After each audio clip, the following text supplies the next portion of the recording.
Be careful how you vote. Sunnyland Slim here on Democracy Now!, democracynow.org, The War and Peace Report. I'm Amy Goodman.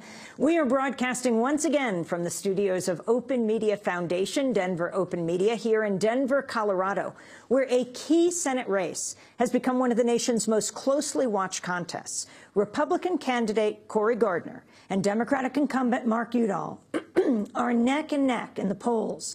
The political battle has the potential to tip control of the Senate to the Republicans. Gardner's a two-term congressman, son of a tractor salesman, who's attacked Udall's support of Affordable Care Act and close family political ties. Meanwhile, Senator Udall has accused Gardner of being too far to the right, especially in his previous support for Colorado's so-called personhood ballot measures, which declare that rights begin at conception. It comes down to respect for women and our lives. So Congressman Cory Gardner's history promoting harsh anti-abortion laws is disturbing. Gardner sponsored a bill to make abortion a felony, including cases of rape and incest. Gardner even championed an 8-year crusade to outlaw birth control here in Colorado. But Mark Udall protects our right to choose, our access to birth control.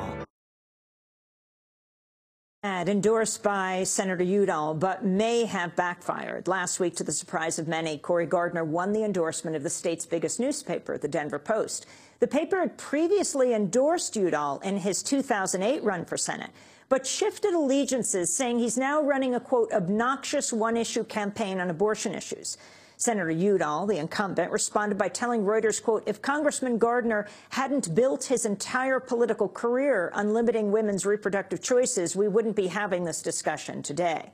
The closely contested Senate race is widely viewed as a litmus test for whether Colorado has shifted into the Democrat column or remains a swing state. President Obama carried Colorado in his 2 runs for the White House, and Republicans have not won a top-of-the-ticket race here in a decade. However, Democrats are now so concerned about Senator Udall's chances that President Obama has urged Colorado voters to consider the race as important as the 2008 presidential ballot. And on Monday, former Secretary of State Hillary Clinton headlined a fundraiser for Udall in Denver and posed with him afterwards for a photo shoot. Meanwhile, Colorado voters have been bombarded by political ads from both sides as outside groups have poured millions of dollars into the campaigns. According to the New York Times, Cory Gardner raised $4.5 million and reported $1.4 million more in cash on hand than Udall. The governor's race between the incumbent, Democrat John Hickenlooper, and former Republican Congressman Bob Beaupre is also far tighter than many had anticipated. Well, for more, we're joined now by Mike Litwin, veteran Denver Post political columnist who now writes for the Colorado Independent and elsewhere. Mike Litwin, welcome to Democracy Now! It's great to have you with us. Thank you. So let's talk about the significance of the Gardner-Udall contest, the race for the Senate that could determine who controls the Senate starting next year. Well, Colorado, sadly for us who live here, has become one of the key bellwether states, and not sadly to live here. It's a great place to live, but it's not a great place if you watch TV, because every single minute of advertising time in Denver, Colorado is sold out. We have the sad onus of being the most thoroughly political advertised city in America. So all you suffering out there, it's worse here. And the reason for this is that Colorado is a state that doesn't easily fit into any one category, and has become sort of a purple state because our state is divided almost equally among Republicans, Democrats, and unaffiliated. So every race seems to be a toss-up. Every race seems to be 2 or 3 point difference, and the Democrats have had that 2 or 3 point advantage for 10 years now, but it's still usually a 2 or 3 point advantage. So talk about the Gardner-Udall. The Gardner-Udall race, to me, it's been kind of a depressing race because they have avoided so many of what I think are the important issues. You don't hear very much about immigration. You don't hear very much about minimum wage.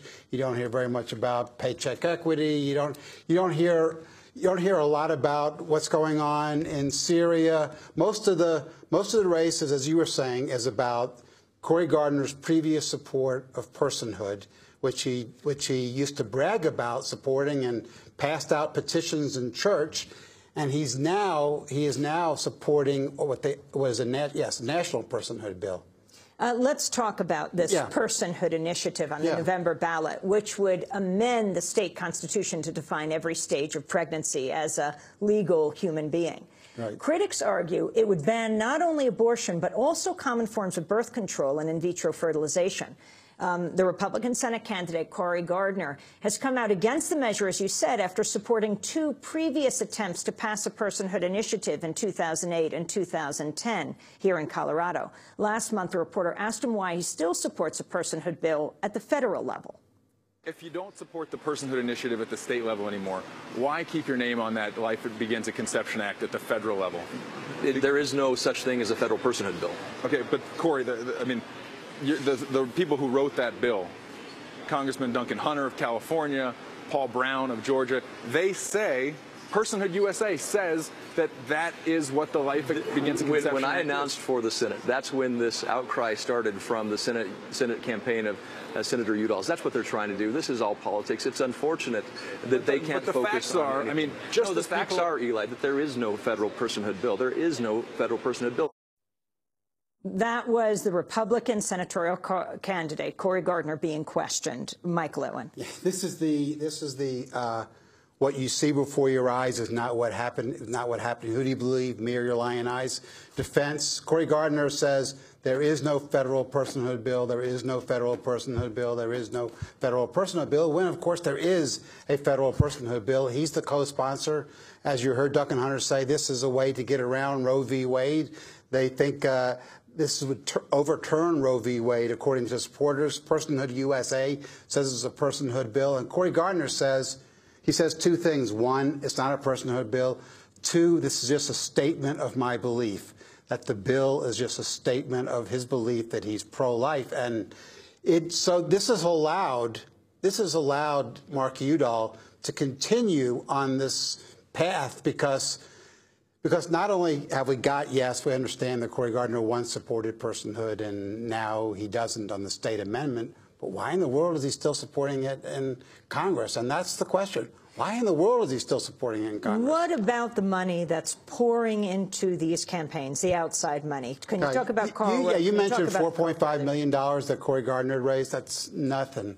That's bupkis. All the money is outside money. And it is pouring in from left and right.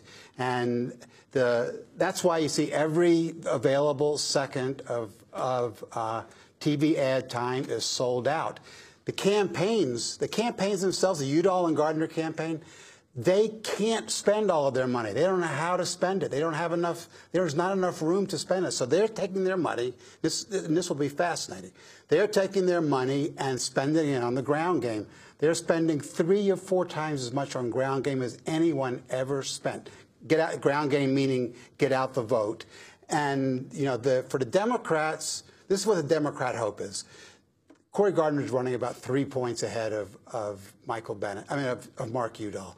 The Democrats believe that their get out the vote thing is about a 3-point difference. So if they have if Gardner's 3 points ahead in the polls and Democrats think they're 3 points ahead, that's a tie. Senator Udall is a big oil and gas guy, but he's also, along with Senator Wyden of Oregon, a major figure speaking out around the issue of surveillance in this country. Yes.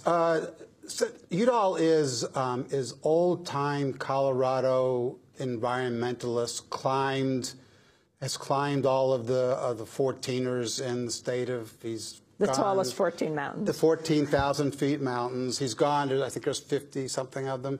He's gone around the world and climbed. He's the rugged outdoor guy. He got his years, he's got his start in Outward Bound. He looks like Colorado. Cory Gardner, he's from the Eastern Plains farming area, but he looks like he's, I don't know, a dentist from Connecticut. So he doesn't have that same sort of rugged Colorado look that Udall has. And So Gardner just did a commercial about showing himself in the mountains, and the Denver Post made fun of him as, he's no Mark Udall. I want to go to the climate change issue. Yeah. During a debate earlier this month, the moderator asked Cory Gardner to answer a question on climate change with a simple yes or no response. Let's go to that exchange. Do you believe humans are contributing significantly to climate change? Well, I've said all along climate change is an issue. I don't think you can say yes or no. You've got 60 seconds after. Oh, then the governor's I race believe the climate is changing. I disagree to the extent that there's been a vision. Okay, there you have it. Cory Gardner not wanting to answer yes or no to this question on climate change. That's their whole strategy is to vote right, appear moderate. And Cory Gardner is a very moderate-looking person, and that's their real hope, is to capture the Senate in Colorado by appearing to be more moderate than the vote indicates. The governor's race, John Hickenlooper versus Bob Beaupre. This is more of an old-fashioned race about the issues about Colorado, and John Hickenlooper is touting the economy, which is finally pretty good in Colorado and has grown in Hickenlooper's career. And on the other side, the two big issues for Beaupre have been that after Sandy Hook and Aurora, that the Democratic legislature passed some very modest gun laws, which led, as you may have heard, to the recall of 2 state senators, and has been a huge issue in Colorado ever since. And then in the death penalty, where Hickenlooper ran as a pro-death penalty governor in 2010, but when it came to time to execute the first person in Colorado in 20 years, he couldn't do it. He backed off and said this wasn't what government should do, and had a real epiphanous moment. But for Republicans have said it was a flip-flop, and Beaupre has said that if he is elected governor, that the first thing, or one of the first things he'll do, is to execute Nathan Dunlap.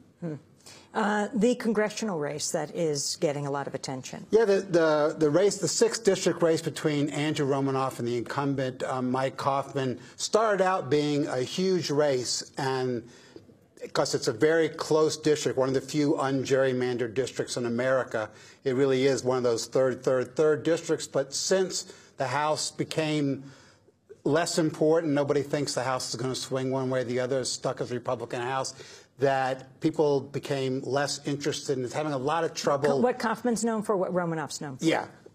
Romanoff is used to be the Speaker of the House in Colorado, and he's sort of a mainstream liberal. And Kaufman is a former Marine who is a conservative Republican who is very big on cutting money on the Defense Department, though.